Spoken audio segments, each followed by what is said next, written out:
దివ్యంగా గణపయ్య శోభయాత్ర. మహబూబ్ నగర్ మత సామరస్యానికి ప్రతీక అని స్థానిక ఎమ్మెల్యే యన్నం శ్రీనివాస్ రెడ్డి గారు అన్నారు. గణేష్ నిమజ్జన మహోత్సవం సందర్భంగా శ్రీ గణేష్ నిమజ్జనం స్వాగత వేదిక నుంచి ఆయన మాట్లాడారు.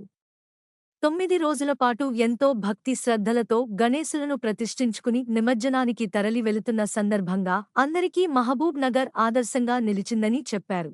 కులమతాలకు అతీతంగా వేడుకలు వైభవంగా జరుపుకున్నారని ఆయన తెలిపారు. గణేష్ ఉత్సవ సమితి సమావేశం సందర్భంగా నాడు ఎవరైతే వినాయకుడిని ప్రతిష్ఠించాలని భావిస్తారో వారు నియమనిష్టలతో, భక్తితో మంచి సంప్రదాయాలను కొనసాగించి భావితరాలకు స్ఫూర్తి కావాలని కోరారు. అదే స్ఫూర్తితో ప్రతి గణపతి మండపంలో నిర్వాహకులు భక్తితో కార్యక్రమాలు నిర్వహించారు అని ఆయన ఆనందం వ్యక్తం చేశారు. అన్న ప్రసాదాన్ని కుల మతాలకు అతీతంగా భక్తితో ప్రసాదాన్ని భక్తులకు అందిస్తూ మన మహబూబ్ నగర్ స్ఫూర్తి చాటుతున్న ప్రతి ఒక్కరికి అభినందనలు, ధన్యవాదాలు తెలియజేశారు. బొజ్జ గణపయ్య శోభాయాత్ర ఎంతో భక్తి శ్రద్ధలతో పురవిధుల్లో నిర్వహించారు. భక్తుల మధ్య స్వామివారి రథయాత్ర కోలాటం, డాన్సులతో, డప్పులతో అంగరంగ వైభవంగా నిర్వహించారు.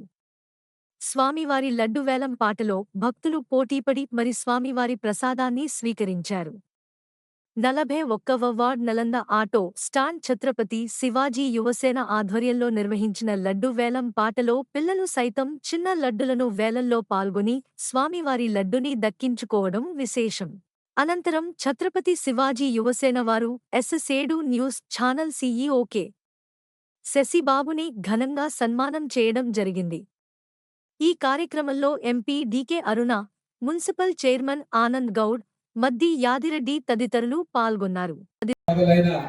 ఈ ఉత్సవం ఈ రోజు ఇంత పెద్ద తారాస్థాయికి చేరిందంటే పట్టణ ప్రముఖులు, అన్ని వర్గాలు, అన్ని మతాలు, అన్ని కులాల వారు ఇది మా పండుగ, మా ఇంట్లో జరిగే పండుగ అని చెప్పి భావించారు. కాబట్టి ఈ రోజు ఎంత పెద్ద ఎత్తున దినదిన ప్రవర్తమానమైనట్టుగా ఈ రోజు ఎన్ని వేల మంది ఈ పండుగను వీక్షించుకుంటూ ఈ గణేష్ నవరాత్రి ఉత్సవాలలో ప్రతి ఇంట్లో, ప్రతి అపార్ట్మెంట్ లో, ప్రతి గల్లీలో కూడా నిష్ఠగా గణనాథుని పూజించుకొని ఈ 9 రోజులు నిష్ఠగా పూజా కార్యక్రమాలు చేసుకొని ఈ రోజు ఆ గణేశుని నిమజ్జనానికి తీసుకెళ్తున్న అద్భుతమైన ఘట్టం.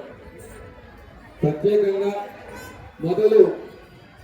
మొదటి పూజ చేసిన రోజు మన యాదగిరెడ్డి గారు, మిగతా పెద్దలు పాండురంగ గారు అందరూ ఉండే అక్కడ ఒక మాట అనుకున్నాం.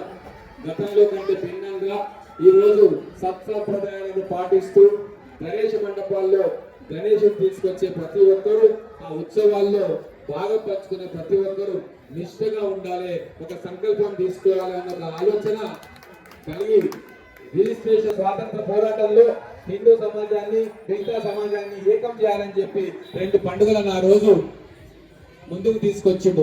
ఎక్కడో చరిత్ర పుటల్లో మిగిలిపోయిన ఆ వేడుకలను మళ్ళీ భారతదేశానికి పరిచయం చేసిండు. ఒకటి శివాజీ మహారాజ్ ఉత్సవాన్ని అద్భుతంగా మహారాష్ట్ర మిగతా ప్రాంతాల్లో చేసిండు. అలాగే గణేష ఉత్సవాన్ని కూడా అదే రోజు బీజం పట్టేది.